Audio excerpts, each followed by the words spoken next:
Bismillahirrahmanirrahim, wa salatu wassalamu ala rasulillah al-habib al-karim. On a vu la vidéo numéro 7.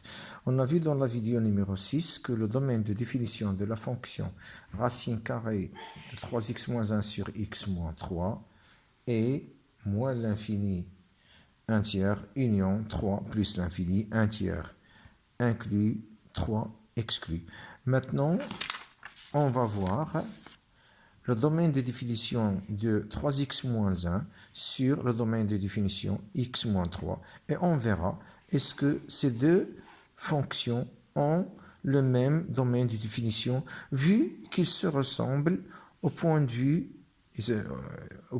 expression. Est-ce que la racine de a sur b est égale à la racine de a sur la racine de b? On a déjà vu que la racine du rapport est le rapport des racines, mais sous quelles conditions? On va démontrer cette condition maintenant en cherchant le domaine de définition de racine de 3x moins 1 sur la racine de x moins 3. On voit très bien qu'on a ici trois conditions.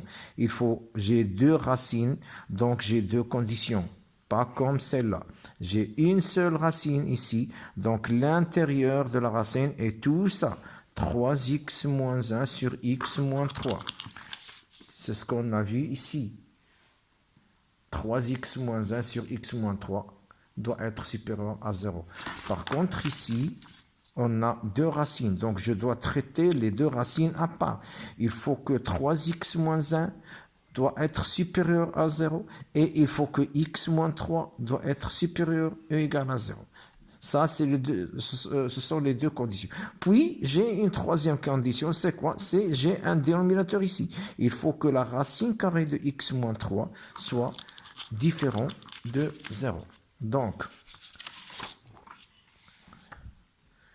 je vais écrire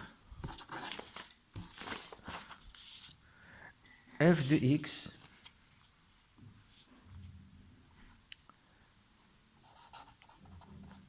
est égal à 3x moins 1 sur x moins 3 en racine. Le domaine de définition de cette fonction est l'ensemble des x appartenant à R, tel que la première condition, c'est quoi? J'ai deux racines, donc l'intérieur des deux racines doit être supérieur à 0. 3x moins 1 doit être supérieur ou égal à 0. Et x moins 3 doit être supérieur ou égal à 0. Et la racine de x moins 3 doit être différent de 0. Très bien. Autrement dit, le domaine de définition est l'ensemble des x appartenant à R, tel que 3x doit être moins 1 doit être supérieur à 0 et x moins 3 supérieur à 0 et x moins 3 différent à 0. Remarquez que ces deux conditions, c'est une intersection. Ces deux conditions, ici j'ai x moins 3 supérieur à 0 ou égal à 0 et différent de 0. Ce différent de 0 va annuler égal à 0. Donc il ne reste que deux conditions.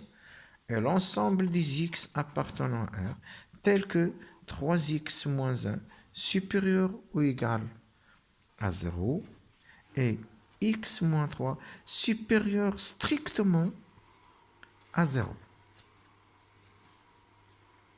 Très bien. Maintenant, je vais traiter les deux conditions. 3x moins 1 supérieur ou égal à 0, alors x est supérieur ou égal à 1 tiers. La deuxième condition, c'est-à-dire ici quoi? C'est-à-dire, alors x appartient supérieur à 1 tiers ou égal à 1 tiers plus l'infini. Ça, soi-disant, c'est l'intervalle i. La deuxième, x moins 3 supérieur strictement à 0, alors x supérieur strictement à 3, alors x appartient à supérieur strictement, donc il ne peut pas être égal à 3.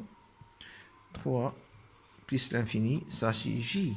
Regardez ici, cet intervalle-là, il est inclus dans celui-là. Donc l'intersection, c'est 3 plus l'infini. Et c'est-à-dire l'intersection. Si j'ai ici 0, et j'ai ici 1 tiers, 2 tiers, 3 tiers, ou bien 3, ainsi de suite. I, c'est quoi? Voilà. Et J, c'est ça. L'intersection, c'est quoi? Cette partie-là, elle n'appartient pas à l'intersection. Ce point-là, il appartient à I, mais il n'appartient pas à J. Ça, c'est l'intervalle J. La représentation de l'intervalle J sur la droite numérique. Donc, cette partie-là, il n'appartient pas à l'intersection. Ce point-là, il appartient à l'intervalle I, mais il n'appartient pas à l'intervalle J. Donc, il ne fait pas partie de l'intersection I inter J. Donc, toute cette partie, il existe ici, il existe ici. Donc, il appartient à l'intersection. D'où I inter J est égal à 3 plus l'infini. Donc, le domaine de définition, c'est I inter J. C'est quoi? C'est 3 plus l'infini. Si on fait le rapport, la comparaison entre la première et la deuxième. Racine de 3x moins 1 sur x moins 3. Son domaine est moins l'infini, 1 tiers, 3 plus l'infini. C'est-à-dire quoi? Il englobe des nombres négatifs ici et des nombres positifs ici. Par contre, la deuxième, racine de x moins 1 sur x moins 3, est égale à 3 plus, c'est-à-dire seulement cette partie, seulement la partie positive.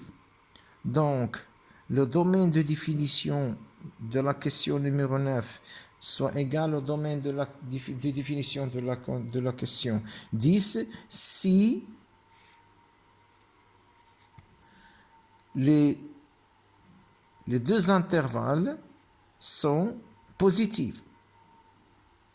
Autrement dit, puisqu'on a ici deux intervalles différents, on va dire que la racine de 3x moins 1 sur x moins 3 est différent de la racine de 3x moins 1 sur la racine de x moins 3.